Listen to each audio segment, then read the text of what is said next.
Bon alors salut à tous et bienvenue sur cette nouvelle vidéo. Ici c'est Ludovic Doré et l'idée de cette chaîne c'est d'aider les hommes à s'améliorer physiquement, mentalement et à comprendre la nature féminine. Pourquoi tu dois pas tout mettre de côté? Pourquoi tu ne dois pas tout arrêter pour une femme? Pourquoi tu ne dois pas mettre tes ambitions, tes passions de côté pour satisfaire une femme? Ne jamais faire ça. J'ai entendu plusieurs histoires du style des hommes. En fait, j'ai fait cette vidéo parce que la dernière fois, j'avais entendu une histoire d'un homme qui était pompier. Donc pompier, donc il avait réalisé sa passion et ses rêves, pompier, beau métier. Et donc il était épanoui dans son travail jusqu'au jour où il a rencontré une Jessica. Et donc ils se sont mis en relation, etc. Donc lui, il était content, très heureux dans son travail, ça se passait bien, il avait ses collègues et tout se passait bien. Il faisait des interventions, il était pompier de Paris, et il avait rencontré une femme, et donc au cours de la relation, sa femme, vous allez rigoler, et écoutez bien les gars, soyez attentifs. La femme lui a dit, on va l'appeler Pascal, Pascal, je suis pas épanouie, je suis pas heureuse. Moi, je me sentirais plus heureuse et épanouie si je voyageais. Mais la stabilité, tout ça, moi, je veux de l'aventure. Elle lui disait, moi, je veux de l'aventure. Donc, le Pascal a adopté la conduite bêta simp, bêta tout ce que vous voulez. Donc, ok, chérie, ah bah très bien. Eh bien, ce que je vais faire, c'est que je vais mettre ma passion de côté et puis je vais te faire plaisir et puis on va voyager. On va devenir des globetrotters. On va voyager avec le sac à dos là, partir à l'aventure en Thaïlande ou je sais pas où là. Donc le mec, il a arrêté sa carrière, arrêté sa passion pour aller satisfaire madame qui voulait de l'aventure, qui n'était pas épanouie. Donc lui était épanoui, mais pour faire plaisir à madame qui ne faisait rien de sa vie, eh bien il l'a suivi dans son délire. Donc ils sont partis en Australie ou je sais pas où, ils galéraient pour trouver du taf, même des fois ils dormaient dans des épiceries, les 7-Eleven, là, c'est les Carrefour Market dans les pays asiatiques, là. Pour ceux qui connaissent, ceux qui sont partis en Thaïlande. Des fois, ça arrivait qu'ils dormaient dans des 7-Eleven, ils dormaient dehors, par terre. C'était l'aventure. Madame était contente. Oui, c'est l'aventure. On n'a besoin de rien. C'est la vie, c'est comme ça. Comment elles aiment dire ça? Ah putain, j'ai pas le mot. Merde. Ah putain. Carpe diem, j'ai fait mes petites recherches. Elles aiment bien dire ça. Oui, carpe diem, vivre au jour le jour, vivre l'aventure, etc.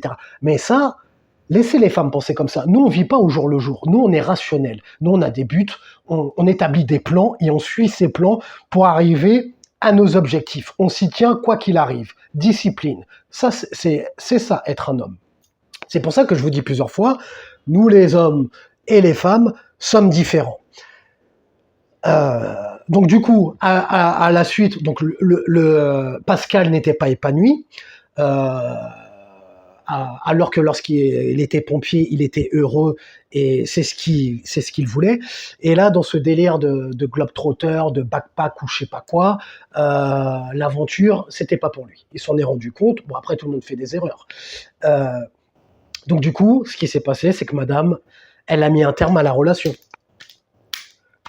Pourquoi? Parce qu'il était malheureux, donc c'était plus l'homme qu'elle avait aimé lorsqu'il était épanoui et heureux. Donc du coup, elle l'a quitté. Donc il a dû revenir en France pour pouvoir retourner chez les pompiers, là où il était épanoui.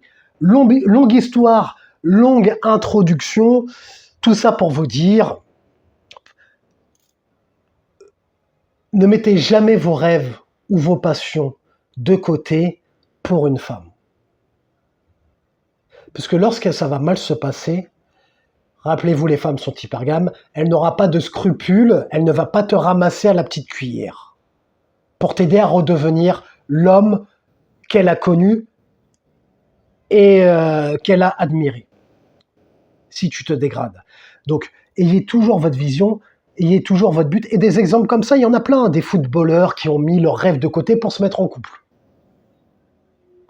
Et pareil, ils se mettent en couple, le gars n'est pas épanoui, le gars n'est pas heureux, le gars est obligé de faire un travail moyen puisqu'il a mis sa carrière de côté. Eh bien, qu'est-ce qui se passe? À un moment donné, madame, elle se barre pour aller vers un homme plus au top que lui. Alors que s'il s'était concentré sur sa carrière de footballeur ou peu importe, hein, il aurait fait monter sa valeur et il aurait eu du choix puisqu'il aurait attiré, il aurait éveillé l'hypergamie des femmes et il aurait attiré plusieurs femmes. Vous voyez pourquoi je ne vous dis de ne pas faire de sacrifice pour une femme, ne vous concentrez pas sur une seule femme. Après, tu peux te concentrer sur une femme si ta carrière est au top. Mais ne va pas mettre ta carrière de côté ou tes ambitions pour une femme.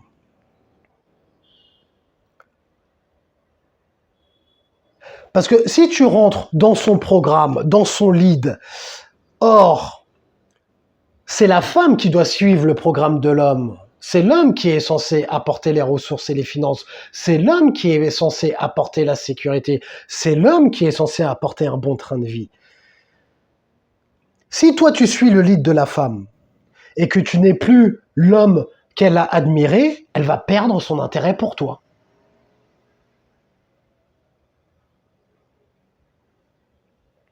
Donc les gars, soyez focus sur vous, faites-vous passer en premier en toutes circonstances, qu'elle suive ton programme, et si elle ne suit pas ton programme, il n'y a pas de problème, on passe à autre chose.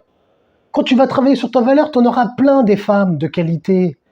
Ça prendra peut-être un peu de temps, mais le jeu n'en vaut-il pas la chandelle? Moi, je pense que oui, surtout que la plupart d'entre vous, vous êtes jeunes. Admettons, par exemple, tu travailles sur ta valeur, ça te prend 5 ans. On va dire que je prends un exemple général, les gars. Allez, on va prendre t'as 30 ans, peu importe ton âge. Dans 5 ans, si tu deviens au top, financièrement, physiquement, au niveau de ta carrière et de ton statut, etc., 5 ans, est-ce qu'il ne faut pas sacrifier un peu de sa personne et travailler sur soi pour que dans 5 ans tu sois au top, plutôt que de rester dans la moyenne et que dans 5 ans tu sois toujours au même point, toujours dans la moyenne? Après les gars, vous faites ce que vous voulez. Moi j'ai fait mon choix. Hein. Je sais que ça prendra un peu de temps, c'est pas grave, je me sacrifie. Je sacrifie, peu importe le temps que ça prendra. De toute façon, le temps passera. Et j'ai bien compris, en courant après les femmes, en faisant de la drague de rue pendant 5 ans, que ça ne m'a pas mené à grand-chose. Mis à part un petit peu de compétences sociales en ce qui concerne les femmes, mais ça n'a pas changé ma vie. Alors que si j'avais travaillé sur moi pour augmenter ma valeur, là, ça aurait pu changer ma vie. Si je m'y étais pris plus tôt. Il n'est jamais trop tard. Mais vous voyez l'idée. Donc voilà, parce que la vérité, c'est qu'en te concentrant sur toi pour travailler sur ta valeur, faire monter ta valeur, tu auras plus d'options. Donc voilà, donc si c'est pas elle, c'est pas grave, il n'y a pas de souci. Donc je vais pas me répéter, les gars, ne sacrifiez pas tout, ne faites pas cette erreur-là, ne soyez pas des simps, ne soyez pas des bêtas. Oui, j'emploie les termes red pill, puisque ce sont les termes appropriés à ce genre de situation. Ne soyez pas des bêtas, les gars. Concentrez-vous sur vous en toutes circonstances. Faites-vous passer en priorité. Bon allez, je vais pas me répéter. Mets un j'aime si tu as aimé le sujet de cette vidéo. Abonne-toi si tu aimes le contenu de cette chaîne. Partage si tu veux répandre un peu de masculinité, un peu de red pill, la pilule rouge autour de toi. Et comme disait Denzel Washington dans Training Day, est-ce que tu préfères être un loup ou une brebis? Prends une décision.